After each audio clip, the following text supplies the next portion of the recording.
آج کل یوٹیوب پر ایک مرزا صاحب نام سے، جیسے وہ گیلانی صاحب کہہ رہے تھے نا، اجی کئی مرزے نے، ایک مرزا صاحب ایک اعتراض لے کر بیٹھے ہوئے ہیں، چینل والے مرزے، وہ کی کہنے نے، وہ کہتے ہیں بھائی علماء دیوبند کے حکیم الامت مولانا اشرف علی تھانوی تو اپنے نام کا کلمہ پڑھاتے تھے، اور پھر اس پر وہ واقعات دیتے ہیں اور رسائل دکھاتے ہیں کہ لا الہ الا اللہ اشرف علی رسول اللہ، یہ ان کی کتابوں میں نے لکھا ہوا ہو، میری سزا جو دینا چاہیں دے دے۔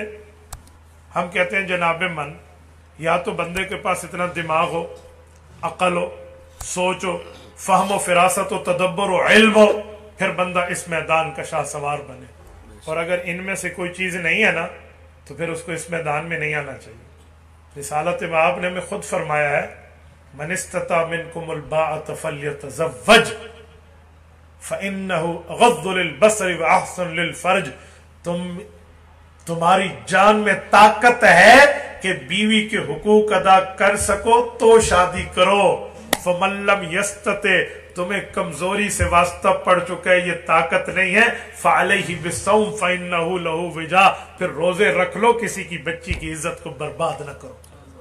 یہ تو ایک نکاح کی بات ہے جہاں دو افراد میں ریلیشن شپ ہے، حلال ریلیشن شپ ہے، اور اس کو کس نے کہا ہے جس کے پاس علم نہ ہو وہ میدان علماء میں آ کر تب آزمائی کرتا پھرے، یا تو علم ہو۔ پہلے میرا سوال ہے کہ انجینئر صاحب عالم بھی ہیں؟ جی نہیں۔ حافظ بھی ہیں؟ جی نہیں۔ قاری بھی ہیں؟ جی نہیں۔ مفتی بھی ہیں؟ جی نہیں۔ محدث بھی ہیں؟ جی نہیں۔ مفسر بھی ہیں؟ جی نہیں۔ علماء کے ہاں 8 سالہ عالم کورس ہے، انہوں نے 8 دن بھی مدرسے میں جا کے پڑھا ہے؟ کہتے ہیں جی نہیں۔ 5 مختلف تخصصات ہیں، تخصص فی الفقہ، تخصص فی الافتاء، تخصص فی التفسیر، تخصص فی الحدیث، تخصص فی الدعوت والتحقیق، تخصص فی التفسیر، ان تخصصات میں کوئی ایک تخصص کیا ہے اسپیشلائزیشن کا course equal to P H D? کہتے ہیں جی نہیں کیا۔ اچھا اس سے بھی ہٹ کے کتاب القضاء میں قاضی کا کورس کیا ہے کہ پاور آف دا ڈیسیجن، فیصلے کی قوت ہو؟ کہتے ہیں جی نہیں۔ تو پھر انہیں کس نے کہا آپ آ جائیے؟ عالم بھی ہو، انجینئر بھی ہو، پھر تو بہت اچھا۔ حضرت جی پیر ذوالفقار احمد نقشبندی دامت برکاتہم العالیہ عالم بھی ہیں، انجینئر بھی ہیں، نو ڈاؤٹ، ہمیں تو کوئی مسئلہ نہیں ہے، لیکن مرزا علی صاحب تو جسٹ انجینئر وداؤٹ عالم ہے، اس لیے ان کو یہ ٹھوکر لگی ہے۔ یہ جو لا الہ الا اللہ اشرف علی رسول اللہ کا مسئلہ ہے، یہ اگر حقیقت میں سامنے آ جاتا تو اعتراض نہ رہتا۔ کہتے ہیں ہوا انجینئر خود ساختہ نہیں، میں نے کہا یہ حقیقت سامنے آ جاتی تو بات نہ بنتی۔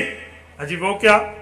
سنیں، ایک شخص ہے، حضرت تھانوی رحمت اللہ علیہ کی بیعت ہوتا ہے، بیعت ہونے کے بعد درود پاک پڑھتا ہے، کلمہ پڑھتا ہے، نیکیاں کرتا ہے، گناہوں سے پاک ہو جاتا ہے۔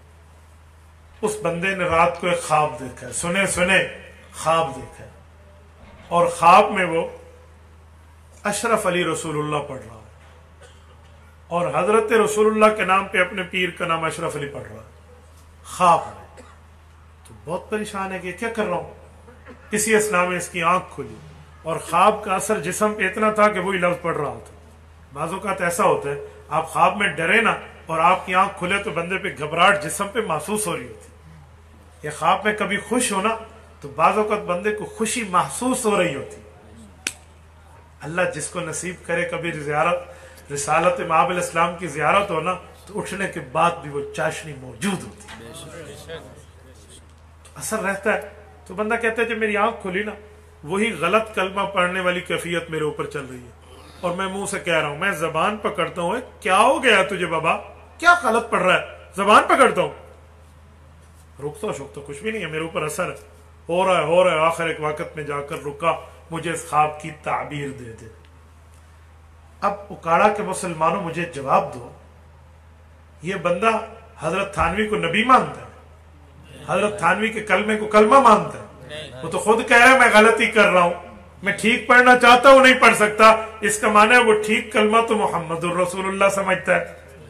یہ بیچارہ مجبوری میں بیٹھا ہے، تو اب اسے یہ بات کہنے کی ضرورت تو نہیں ہے کہ تو غلط کلمہ پڑھ رہا ہے، یہ تو وہ پہلے مان چکا ہے، اسے تو صرف تعبیر ہی دینی ہے نا۔ حضرت تھانوی نے فرمایا کہ خواب کے علوم خواب کے ہوتے ہیں، تعبیر کے اصولوں کے مطابق بات یہ ہے کہ جس شیخ سے تم بیعت میں ہو تمہارا شیخ متبع سنت ہے. سبحان اللہ. ہو گئی بات. اب مرزا صاحب آ گئے, اج تھوڑے بابے اپنے نام کا کلمہ پڑھا دے سن. میں نے کہا بھائی اسے کلمہ پڑھانا نہیں کہتے, اگر اسے کلمہ پڑھانا کہتے نا, حضرت تھانوی کی 83 سالہ زندگی ہے, کلمہ تو ہر وقت پڑھا جاتا ہے, اٹھتے بیٹھتے آتے جاتے ہر وقت پڑھا جاتا ہے. یہ پوری زندگی کی ایک وجہ کا واقعہ ہے, اسے کلمہ نہیں کہتے. کلمہ ہوتا تو ہر مرید کو پڑھایا جاتا, کلمہ ہوتا تو ہر جگہ پڑھایا جاتا. یہ پوری زندگی میں خواب کا ایک واقعہ ہے. اور جناب من آپ کو معبرین کے علم تعبیر کا علم ہوتا تو آپ یہ اعتراض نہ کرتے. خواب کی جو تعبیر ہے نا بہت بڑا فن ہے. آؤ میں رسول اللہ کے گھر سے خواب کی تعبیر کے علم پہ دلیل لاتا ہوں. امام ابن سیرین رحمہ اللہ کی تعبیر الرؤیا کا مقدمہ اٹھاؤ, امام جعفر الصادق رحمہ اللہ, امام باقر کے بیٹے, امام زین العابدین کے پوتے, حضرت امام حسین کے پڑپوتے, حضرت علی المرتضی رضی اللہ تعالیٰ عنہ کے جس کے جسم میں خون دوڑا, یہ اولاد علی اور آل نبی. امام جعفر الصادق علم تعبیر کے امام ہیں. شاگرد بیٹھے, ایک شخص آیا, کہا جی میں نے خواب دیکھا, میں خواب میں اذان دے رہا ہوں. فرمایا چوریاں چھڑ دے, چوریاں نہ کیا کر, چور نہ بنا کر, توبہ کر. بندہ چلا جی ٹھیک ہے سر. ایک عرصہ گزرا, ایک اور آیا, انہوں نے کہا شیخ میں نے خواب میں اذان دی ہے, کہا تجھے مبارک ہو, انشاءاللہ تو حج اور عمرے کا سفر کرے گا. سبحان اللہ. وہ چلا گیا. شاگرد آ گئے, انہوں نے کہا استاذ جی, استاذ من یہ مسئلہ کی ہے. کہ کیا ہوا؟ کہ یہی خواب اس نے دیکھا تھا اور آپ نے فرمایا چوریاں نہ کیا کر, چور ہے تو, اور یہی خواب اس نے دیکھا ہے, اسے حج کی خوشخبری دے دی. کیا مطلب؟ یہ ہوتا ہے علم کا ماہر آدمی, یہ ہوتی ہے مہارت, ایکسپلینیشن جو وضاحت کے انداز میں, اور اسپیشلائزیشن مہارت ملنا, یہ ہر بندے کا کام نہیں ہے. اب یہ آل علی ہے اور اولاد نبی ہے, یہ خواب کی تعبیر دیتے ہوئے ایک علوم کے علم سے پردہ ہٹاتے ہیں اور فرماتے ہیں اے بندے, قرآن کریم میں 2 اذانوں کا ذکر موجود ہے, ایک نیکوکار اور ایک بدکار. ایک کیا ہے؟ اذن مؤذن ایتھا العیر انکم لسارقون, سورۃ یوسف. یہ اذان چور کے معاملات کی طرف اشارہ ہے, اور ایک نیکوکار کی اذان ہے قرآن میں سورۃ الحج میں, اذن فی الناس الحج, حضرت ابراہیم علیہ السلام. سبحان اللہ. اس سے پتہ چلا کہ اذان کا تعلق ظاہری حیثیت سے بھی ہوتا ہے. حجی بندہ کیسے ہے؟ کہ جی پہلا جو آیا تھا اس کو آپ جانتے ہو؟ کہ جی جانتے تو ہیں, بڑا عجیب آدمی ہے, بڑا بدکار ہے, چوریوں میں مشہور تھا. تو ہم نے سمجھا آپ نے ویسے ہی اس پر دباؤ دیا. کہ جی نہیں, کہ جب اس جیسے بندے نے اس جیسا خواب دیکھا تو میں نے کہا تیرے ہاتھ کٹ جائیں گے, بچ جا, چوری نہ کیا کر. اور جو دوسرا آیا جس نے کہا میں نے اذان دی, وہ کیسا تھا؟ کہ جی حاجی قاضی تھا, نمازی تھا, بڑا نیک آدمی تھا, تقوی طہارت والا تھا, صوم و صلات کا پابند تھا, للہیت رکھنے والا تھا. تو کہا پھر نیک آدمی کے لیے اذن فی الناس الحج. میں نے حضرت ابراہیم علیہ السلام کے تفاعل کو سامنے رکھتے ہوئے اسے حج کی خوشخبری دی. سبحان اللہ. اس سے پتہ چلا خواب کا تعبیر کا علم بڑے بڑے طریقوں میں ہوتا ہے. اس طرح خواب کے علوم میں بڑا فرق ہے. میں ایک تعبیر اور دے رہا ہوں. امام جعفر الصادق بیٹھے, ایک شخص آیا, اس نے کہا حضرت آپ بیٹھے ہیں, گرمی کا زمانہ ہے, پسینہ پسینہ حال ہو رہا ہے. کہ جی میں نے خواب دیکھا میری منجی تلے آگ لگی ہوئی ہے, چارپائی کے نیچے آگ لگی ہوئی ہے. حضرت نے فرمایا جا اپنے کمرے سے سامان نکال, کہیں چھت گر نہ جائے. انہوں نے 4 بندے ساتھ لیا, سامان باہر نکالا, چھت گر گئی. ایک عرصہ گزرا, سردیوں میں سب ٹھٹر کے بیٹھے ہوئے ہیں, گویا اوپر چادریں رکھ کے بیٹھے ہوئے ہیں اور سردی ہے. اور ایک آیا, اس نے کہا جی میں نے خواب دیکھی میری چارپائی کے نیچے آگ لگی ہوئی ہے. کہ جا چارپائی کی جگہ کو کھود, شاید خزانہ نکلا ہے. وہ گیا اور اس کا خزانہ نکلا ہے. شاگردوں نے پوچھا استاذ مان اس کی وضاحت. فرمایا خواب میں موسم کو بڑا متعلق اور دخل ہوتا ہے. گرمی میں چارپائی کے نیچے آگ, یہ نقصان ہے. اور سردی میں چارپائی کے ساتھ آگ، یہ فائدہ ہے، اس لیے اس کی چھت گری تھی، اسے خزانہ ملا۔ سبحان اللہ۔ تو بھئی خواب کی تعبیر کا علم تو تعبیر کے معاملات ہے۔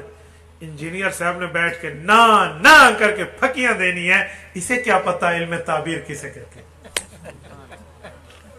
تیری غلطی، تیری سلیکشن رانگ ہے، تیرا انتخاب غلط ہے، تو کہاں جا کر پھنس گیا؟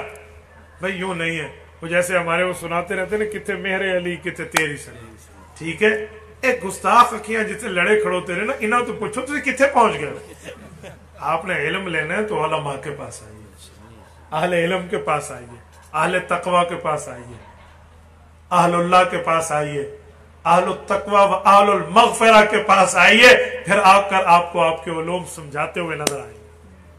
اور میرے دوستو، یہی غلطی جب میں نے اس کی وضاحت یوں چینل پہ پیش کی نا، انجینئر کے لڑکے مجھ رابطے میں کہ انجینئر صاحب کہتے ہیں مفتی صاحب آپ تو ایک علمی کام کر رہے تھے، ہمارے پیچھے کیوں پڑ گئے؟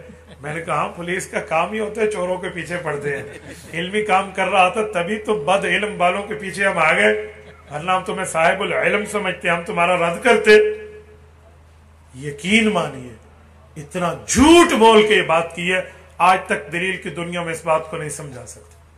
میں نے کہا انجینئر صاحب اگر خواب کی باتوں پہ کلمے بن جاتے ہیں، کل میں خواب دیکھوں کہ آپ کی کسی عزیزہ سے میرا نکاح ہوا ہے، ویسے میری 3 بیویاں ہیں، 4تھا نمبر میرا رہتا ہے، آپ مجھے رشتہ دے دیں گے صبح؟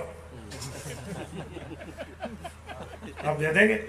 خواب جو ہے اللہ دی قسم میں آکے میں تے ویکھیا مولوی خود مینوں قبل تو کرائے حق مار مقرر ہوئیے، لوکی بیٹھے سن اللہ دی قسم ہے اتھے بہ کے مینوں آکے نے فلاں بنت فلاں تینوں قبول ہے، میں کہا جی قبول ہے قبول ہے قبول، اجی مینوں دے دیں گے مجھے؟